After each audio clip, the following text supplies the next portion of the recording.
I'm Shane Nyland, and my co host is Blake Musser. And these stories you're about to hear are from Weapons Company, 2nd Battalion, 4th Marines, 1st Marine Division, about the events surrounding and directly from the mouths of the people who were in Ramadi 2004.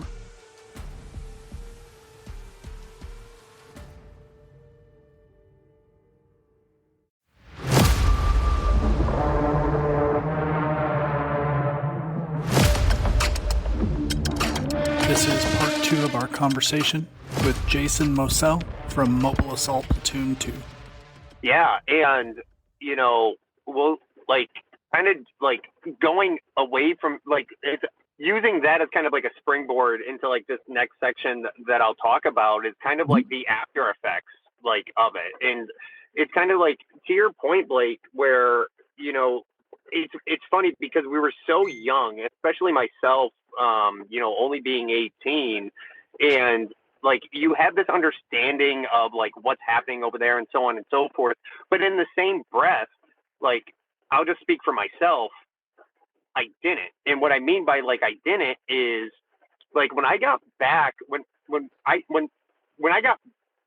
we got back, and now all of a sudden, the Nylons of the world are gone. Coleman, gone. Meraki, gone.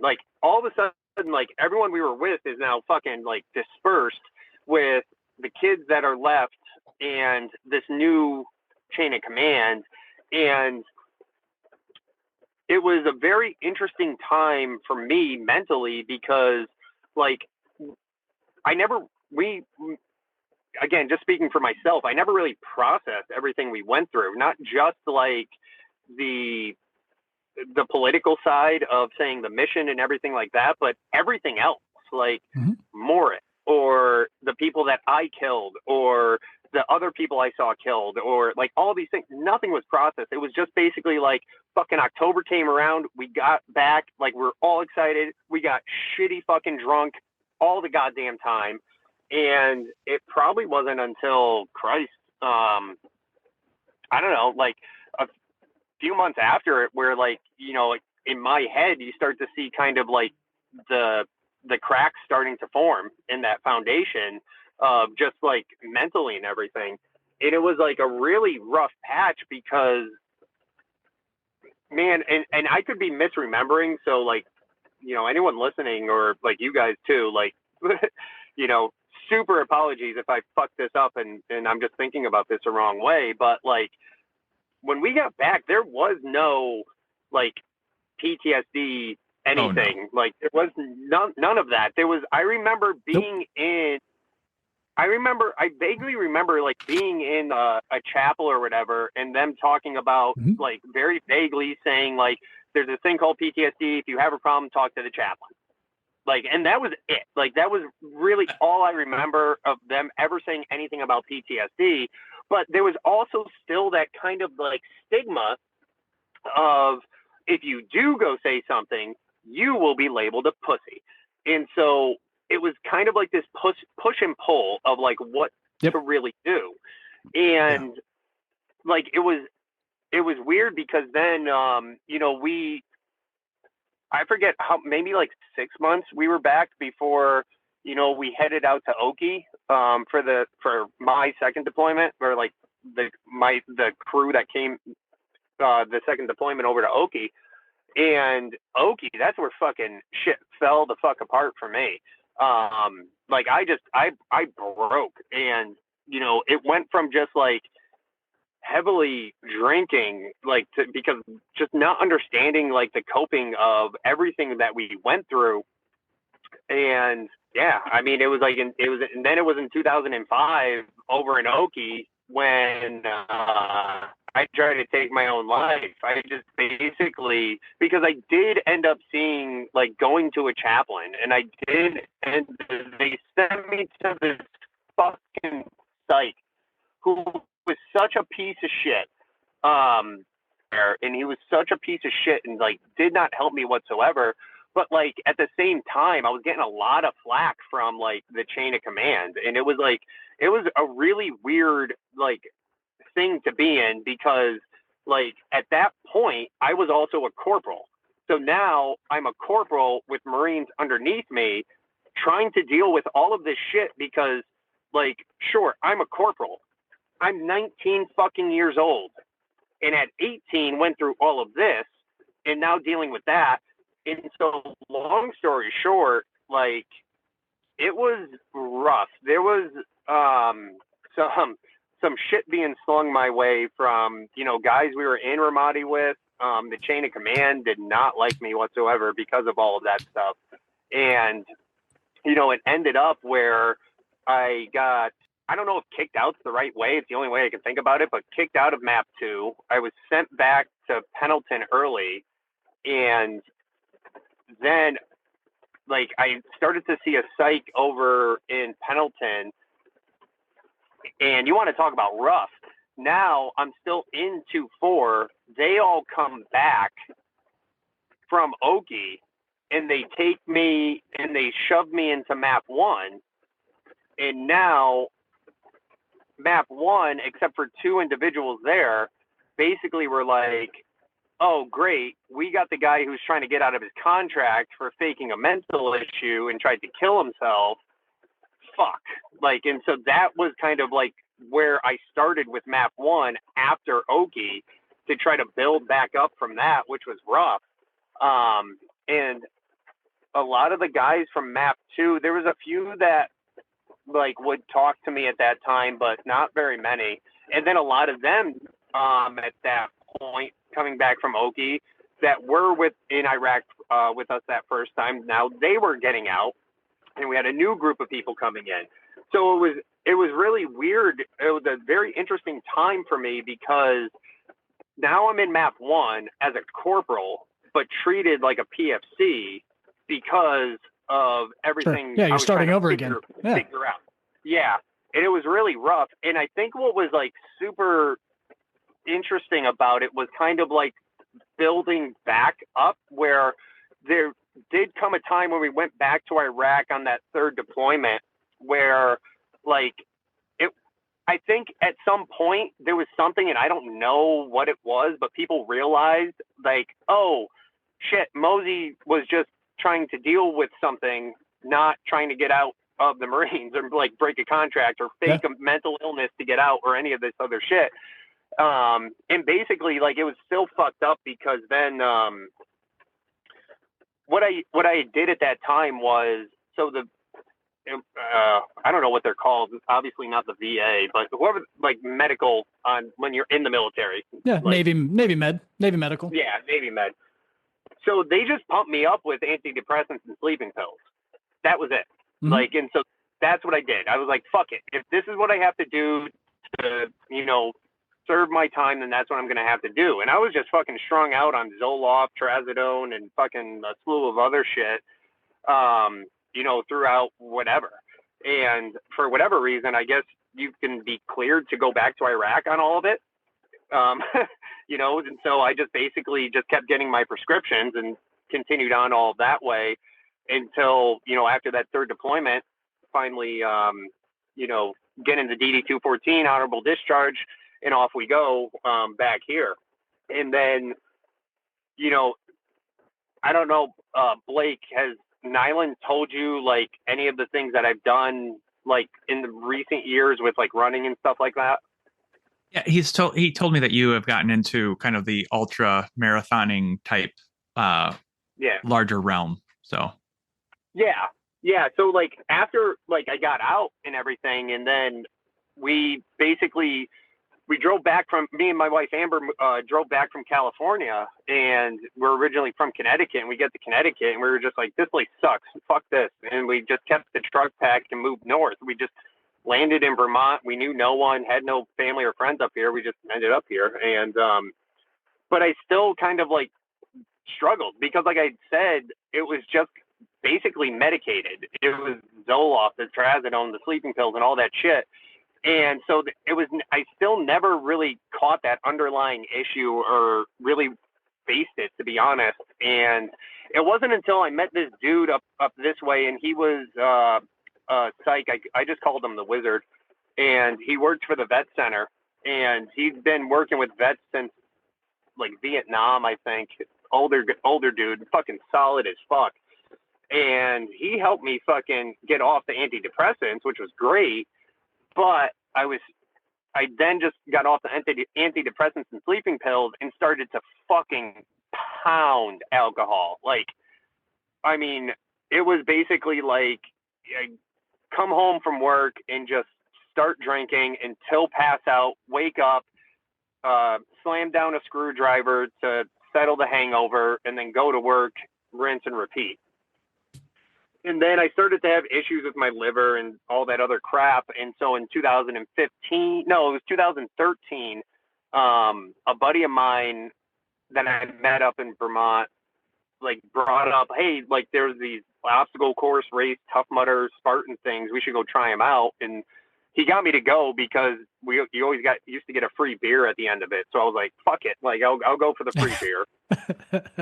And, it was funny because then I did it, and it was kind of like, after I did that, it kind of had that camaraderie type feel that we used to have in the military, which is kind of like what you hear a lot from people who have done these things before. But that's what it was for me. And I just started to continue to do it. And between 2013 and 15, it was kind of on and off. But for whatever reason, in 2015, that shit fucking hit hard for me. And that's when I said, fuck it. Like, I looked in the mirror and I was just like, I get this fucking, the phrase I use is like, I have this demon in my head. It's not going anywhere. So we got one of two choices. You either let that bitch live there for free or you make it pay rent.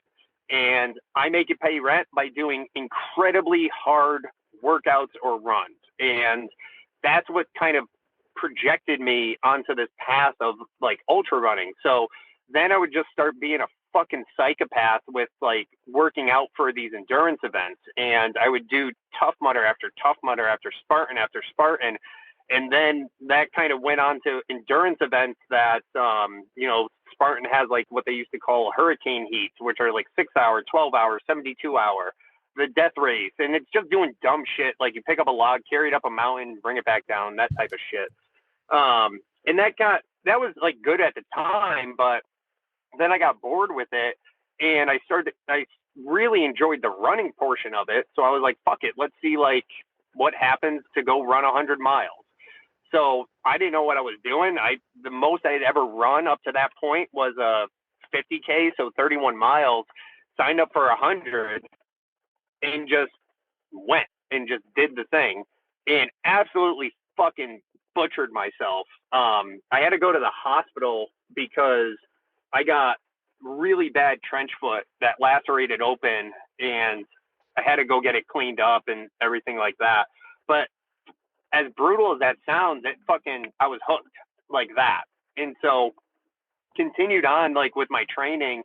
And one of the things that I realized from doing that was I was actually starting to motivate other people.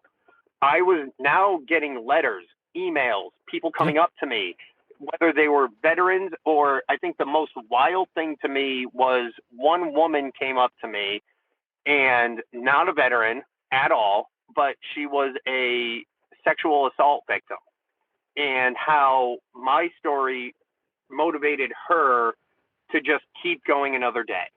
And now I started to get all of these stories, which was helping me along with all of these runs and workouts, helping me mentally as well. So like, I just started like hammering out and doing this thing and not like I did go through that kind of phase of like the David Goggins carry the boats, but I'm fucking over that shit now. Like it's like for me, it's not necessarily about like going to somebody and being like, you got to carry the logs and carry the boats and don't be a bitch and don't be a pussy. Fuck all that shit. Like the only thing I tell people really is that whatever you want out of life, just put every fucking thing you have into it. So if you're into fucking knitting, I don't give a fuck. Just knit the fuck out of a sweater. Like sit down, fucking focus and knit. Like And that's just how I operate. And now, like, when I go into the woods, it's more of like a meditative type state that I put myself in. Yeah. So the furthest race that I've ever completed was a 551-mile race over 10 days. And so, like, mathematically, that's about 54 miles a day. And it was up here in Vermont. So it was about, in the 54 miles is about 4,000 feet of climbing. So by the time you get done, you're at about 100,000 feet of climbing. And I like that you can say this casually. You're just like, I went to combat at 18 and I fought people every other day in really hard combat. And then I came back and I survived that just to go into combat yet again. And then I survived that and I moved across the country with 2 nickels in my pocket because I was a corporal of Marines and didn't make any money. And then I ran 550 miles, just on a whim on a Tuesday. A whim. That's fucking impressive, dude. That's amazing. Thank you. But like to give context to it, though, for me, it's more of like that meditative type state that puts me into. Yeah, absolutely. Doing these long, hard like runs like that, there's also beauty in being torn down to build back up. Like, I've gotten deep into, and I know Nylan, this, like gotten deep into kind of like the older culture. And I mean like kind of Germanic, Gallic, pagan type culture, in kind of that reconnection with nature and understanding kind of like the old gods to the nature and everything like that. And that's just become like what I've been able to utilize to grow and like work through all of those things that as that 18-year-old kid, I didn't fucking understand. Like my frontal fucking cortex is not developed and like shit's going to get fucked up all the way through. And then this is what I've used. So then I springboarded off of that and said, well, what's it look like to host my own running events? And I don't mean just like throw on a fucking 5K turkey trot. I mean like throw on something with some meaning behind it and then sprinkle in a little bit of Mozey to it with some theatrics. So, I just got done with our Krampus event that we host up here. And it's a 9-hour event that I created a 10K course on a ski slope. It's 6.2 miles with 2,800 feet of climbing, and people go out there and they see how many laps they can do in 9 hours through the snow, the cold, and everything. And everything is Krampus themed for that. And so I dress up like Krampus and the whole thing. In October, I host a 30-hour event very similar where it's a 10K course through a trail system up here in Vermont. And it's 1,800 feet of climbing, and it's the Devil's Den, and everything is associated with a tarot card. And so basically I figured out meanings of tarot cards, and I figured out like which ones mean the best things for ultras or overcoming a bunch of stuff. And people come out. So like last October, we had 80 folks come out for that. And again, it's these people that come out, and I get the emails later of, especially during COVID, where, they're in a bad mental space, but this is the one thing that kept them grinding, whether it's training or just something to look forward to. And then they came out, and, I don't sleep through that whole event because I want to see them cross that finish line every time. And that means something to them. So if I need to stay awake for 48 hours so that someone else will not have to go through what I went through in 2005, fuck it. It's worth it for me. Even if one motherfucker showed up and I lost $5,000, $6,000, $10,000 on that, I don't give a fuck about any of that. Monetary money means fuck all to me when it comes to that shit. And then the last race that I host right now is after our battalion. And so I put on a backyard, what they call a backyard ultra, which is traditionally a 4.1 mile flat course, and you have an hour to finish it. And then at that hour, it goes again, and it just continuously goes until there's one person left.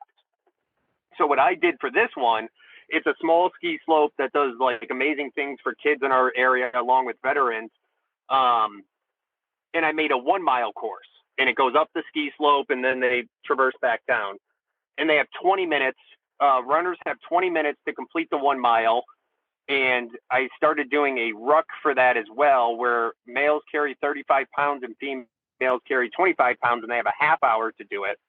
And that just goes until there's one person left, and it's called the Magnificent Bastards Challenge. In each lap, we dedicate to a Marine that was killed in action from the history of the battalion.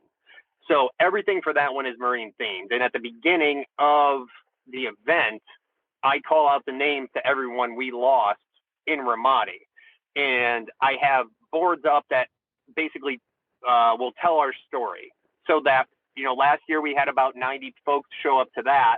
So that's another way of basically telling our story to people who never would have known about it. Yeah. Because the one thing I hear the most about people that come to that event is right at the start line, I put all the images that I could find of all these Marines from Banana Wars all the way up through till present day.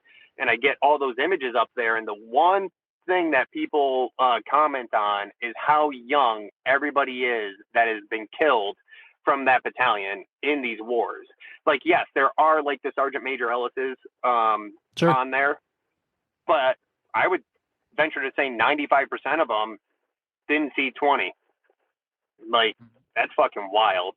But I mean, all that to say, the reason why I bring all of this up is because, like, I think what we went through is important to tell that story.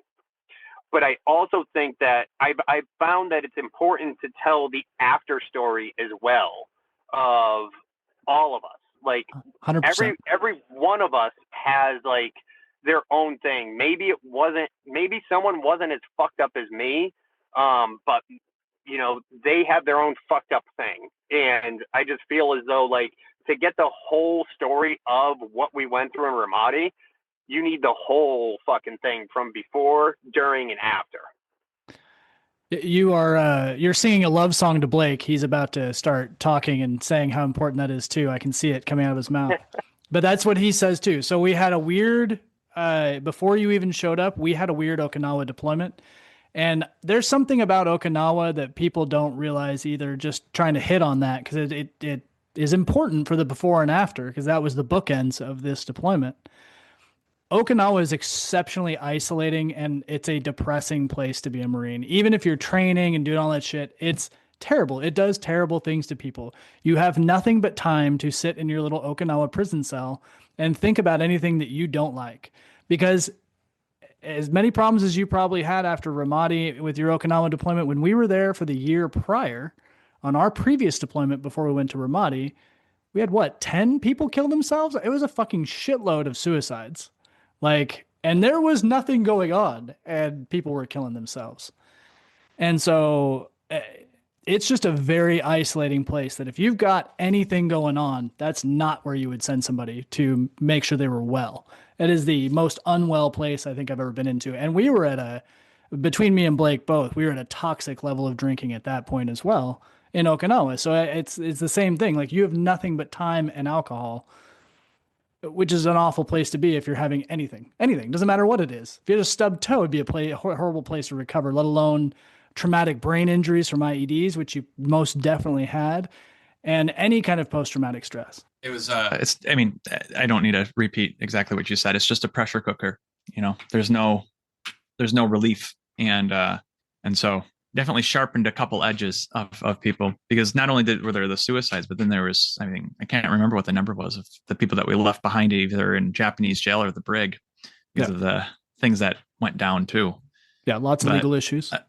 But I couldn't agree with you more, Jason. I think, as you said, I'll take a little bit of a different track. When I was since getting out, I've talked to a lot of people about joining the military, or like they come to me about advice about joining the military, and the number of times that I have to try to talk them down from the idea of, like, they hear these stories about the war stories, and they think about it in this grandiose, like, exciting, like, wars, like, man, you got to shoot that tow missile. That sounds amazing. It's like, yeah, well, hold on. That's a very punctuated story here. You're forgetting about everything that goes along, all the emotional stuff, everything that leads up to that, and then there's this piece that happens afterwards too that you're with. And I without all of those pieces of context, it's so hard to understand. For the purposes of what we're doing here, is how absolutely insanely unique Ramadi 2004 was for 2nd Battalion, 4th Marines in relationship to the larger legacy of military history. Were unique. Also, that all of our little vignettes that are a part of that make up Weapons Company, it didn't just happen. We didn't just appear to be in Ramadi in 2004. We have a backstory, but then there's also a story that happens for many of us afterwards. And to your point, some had more external negative consequences, whether it's jail time or suicides or just rough marriages or whatever. Some of us had a little bit more internal battles. Those are sometimes the harder ones to know about, but it's really important to let people know that there are different journeys and they're not all unique. And so it definitely, as time has gone on, I've found it really important to talk about, just as you said, the importance of talking about the mental health and the recovery part, because it gives other people the access to then feel like they can talk. And it's a wonderful legacy that you're doing. I really appreciate what you're doing with the 2-4 run. That's awesome. Yeah. And just so that, cause I always worry that people think this, that I'm using dead Marines for money. All my events. It'd be nice if you were a millionaire. You're not. Yeah. All my events, I don't make a dime off of. So all $10 from each registration goes to a nonprofit. So Krampus, it goes to Veteran Venture Program with an organization called Vermont Adaptive. Devil's Den goes to an organization called the Josh Pilata Fund in Colchester, Vermont, that helps veterans with PTSD. And then for Bastards, it goes back to Northeast Slopes, again, is a 501c that helps kids within our area along with veterans. They just go there for taking dead Marines from 2-4 and trying to make a buck out of their name. I'm not at all. But Blake, you bring up another interesting point that I do like to talk about, or do like to mention, is that I don't have my shit figured out. There's, in my opinion, there's not really this cure/end or anything, because what I've found throughout my journey is that shit will always creep up on you when you least expect it. And so it's important to, and I've chatted with Nylan before, now that we're connected on multiple platforms of communication, but there's always times where that book came out and I'm reading it and it's just fucking unlocking shit in my head that I either didn't remember, it blacked out, or whatever the fuck. And I'm sitting there in my living room, just kind of holy fuck. And Amber comes up to me, he's like, "You all right?" And I'm like, I don't think so. All of a sudden, I'm 18 again, right back there. Yep. And it's important to always continue kind of that conversation. And I have no bones at this point now about coming out to anybody and just being yeah, I'm in a fucking rough patch right now. If you would ask me 15-ish years ago to do that, I'd be like, fuck no, because I was still kind of under that mentality of if you say that you're struggling, then you will be considered weak or a pussy. Now, fuck that. I don't give a fuck. I have nothing to prove to fuck all anybody, and B, you're actually stronger to be able to come out and say to somebody yeah, I'm fucking struggling and I need to talk, than you are bottling that shit up inside. I mean, I'm sure we all know of whether they were people we were in Ramadi with or in the military with that have taken their own lives, or even after the fact. Yep.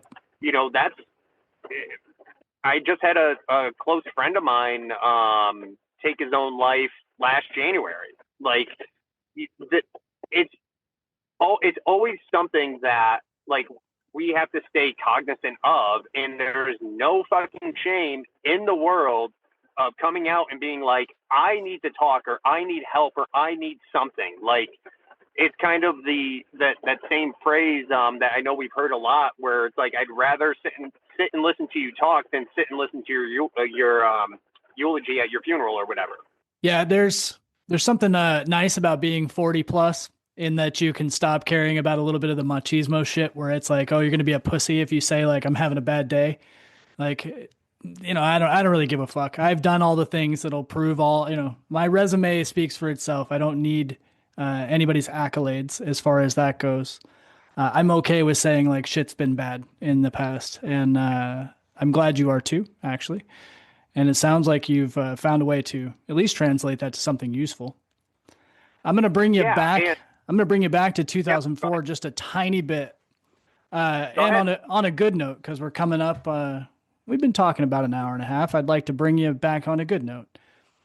You remember any good stories from 2004 other than, any of the other funny things? Because we had some good times too. It wasn't all bad times. It wasn't all shitting in bags. No, it wasn't. People dying. No, it wasn't all shitting in bags and shit. Like, there's one story, like, I'll leave it up to your discretion whether to put this in or not. Ooh, excited. It's not bad. It's just funny, but like, I'll leave it up to your discretion. So it was me and Anderson, and we were on post on, I can't remember if it was North or South Bridge. It's the one when you're pulling into Hurricane Point over to the right. That'd be North Bridge. That's North. Yeah, North Bridge. Yeah, North Bridge. So, we get up there, and then whoever the fuck brought us up, I don't remember who it was, they take off. And the moment that motherfucker takes off, we immediately take off our fucking Kevlar, take off our flak, like everybody fucking did on post. And we're just chilling there. And like, we're just talking, and all of a sudden we start getting lit the fuck up. And we drop immediately, like, below all the sandbags and shit like that. And whoever was on post down at the down on base, like, called up asking like what the hell happened. And like, Anderson had just recently gotten there, so he's nervous to shit, and fucking picks up and he starts like jabbering and fucking stuttering and everything like this. And so I guess so Gunny Merarkey took over the fucking comm down on base and said, "Who is this?" Anderson's like, it's PFC Anderson. And he's like, "Shit boots, what the fuck is happening up there?" And he was just like, we took fire from across the road from a building." And Merarkey was like, "What did the guy look like?" And he's like, black pants and a white checkered shirt, or like just came up with some fucking random shit. So then I think he sent like map 3 or map 1 out there to go search the house. Lo and behold, they find this dude in black pants and a white checkered shirt and commence to beat the fuck out of him. Jesus. It's like, the shit that you saw on those fucking bridges though was fucking wild. Like, there was, I think it was Swede that like came across the comm and like was like said something like, "Oh, they're fucking serving sausage over on the North Bridge or whatever," because this one guy came with 2 other dudes down to the riverbank and was getting plowed by both of them, and then fucking washed his mouth out in the Euphrates, which was fucking spunk that went into his mouth was probably cleaner than the fucking Euphrates. But like, that fucking bridge was wild sometimes. Oh, being up there. Oh, fuck me. But yeah, and it's like all the other funny shit, like, thinking back, like, I still have I have a photo album I'll flip through every now and again, and I got images of how we had, like, right when you walked into our hooch, that whole fucking wall had basically like Maxim fucking magazine bullshit on there. Yep. Then when you like went into where our bathrooms were, like, that bathroom became the Jack Shack. So then we had the sign that we hung on there that said "beating off or not beating off." And like you were supposed to, when you were beating off, you were supposed to flip it so that we would know. And then when you went into there, that's where it's like we had the fucking Buttman magazines from like the same one for the like 5 months. It was all sticky and whatever, but like the centerfold was just that blown open asshole or whatever. It's like, god damn. It's like such like wild shit to think about that now, because like I'll talk to, especially because I work at Dartmouth College, and I'll do a lot of work with like the student veterans that come in, and talking to them about like what they've done or like what deployment's like now, and like they have the internet and all this other shit, and here we are like all crowded around this fucking portable DVD with the speaker auxiliary fucking plugged in, and we're all trying to hold it to hear the fucking thing with the burned DVD from the Hajis that were selling it from the front fucking gate. And almost nobody had cameras because digital cameras just weren't a thing, and now everybody has a GoPro. But that was even better because then everyone had the disposable cameras. So then when someone let their disposable camera out, you would take a picture of your nutsack. They would never know until they sent it back to their mother or their wife to go get developed. And then they would get the letter back that they have all these nutsacks on their fucking camera. And that actually happened to Amber once. But the other time too with Amber was when I sent back my disposable camera, and we were taking pictures of when I think it was only like $20 that we gave Groves to take that bug zapper and hit him in the dick with it. Oh yeah. Yeah. That was great. So like Amber develops these fucking like photos at the time, like when they had the develop in an hour type thing. So she's so excited. She got a package from me. She has a camera. She runs down to CVS to do the hour development, and she's like standing there and she's watching them as they're printing off. And then they come to Grove's dick, like coming off. That's good. That's good. She's like, what the fuck? All those good fucking times. That's fucking great, man. You have any others? I remember I think this kid was in map 3. What was his name? Neil? Not Neil. McNeil? I don't remember. Scrawny little dude. There was a Neil with dark glasses. Yeah. Yeah, I think it was him. And we were always like so like, fuck, here comes Neil because he's going to bum a cigarette. And so someone got the bright idea to take the tobacco out of the cigarette, fill it with gunpowder about 3/4 of the way up, and then pack the tobacco into the end of the cigarette. So then when Neil came over to the smoke pit to bum a cigarette like he always did, we gave him that one, and he lit it and maybe took one hit before that fucking gunpowder kicked off and just ripped the whole fucking thing down to his face.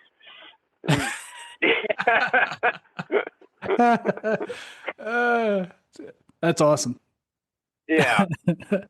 Yeah, fucking Jesus Christ. Yeah, and then it's like all the other quintessential shit that like we used to do where it's like, you know, the Iraqi kids would ask for candy, and so we'd give them fucking like cherry skull and then watch them eat fucking chewing tobacco and then immediately vomit.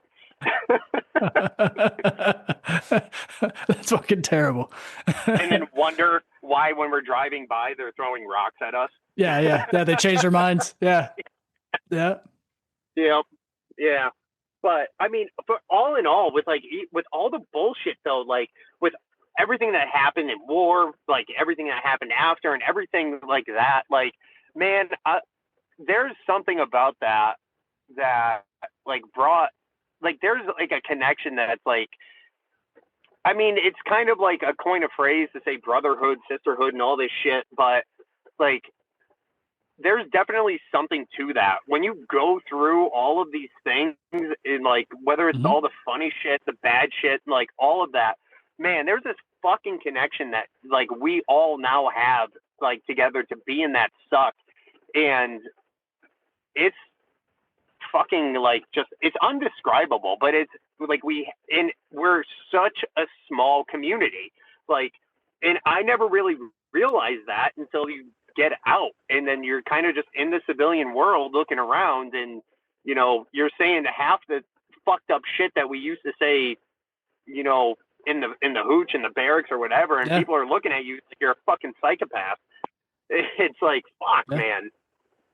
Yeah, that's if my everything that after I got out could be summed up in one short phrase, that would be it. It would be me trying to chase that feeling again of having that connection again.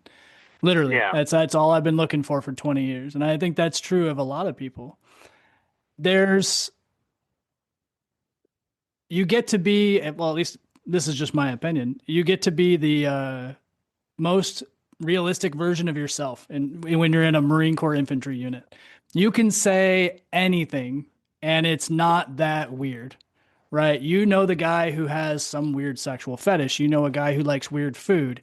You know some dude who's into girly anime and other somebody who listens to Britney Spears and dances around on their time off. And it's the manliest dude you know, but he's got this weird quirk, and everybody gets to know each other in a way and experience things in a way that you would not intimately know about any other individual. The rest of us just go through life and superficially transact. And it's I think that's where it comes from. Just like the motherfucker that listens to Britney Spears as we're crossing the fucking line into Iraq. I know that guy. Yeah, I know him pretty well. Yeah. Well, dude, this has been great. Well, if you got more you want to tell, feel free. Otherwise, we can stop here. Either way, you've said so much. If you like what you heard, make sure you subscribe for future episodes on your favorite podcast service.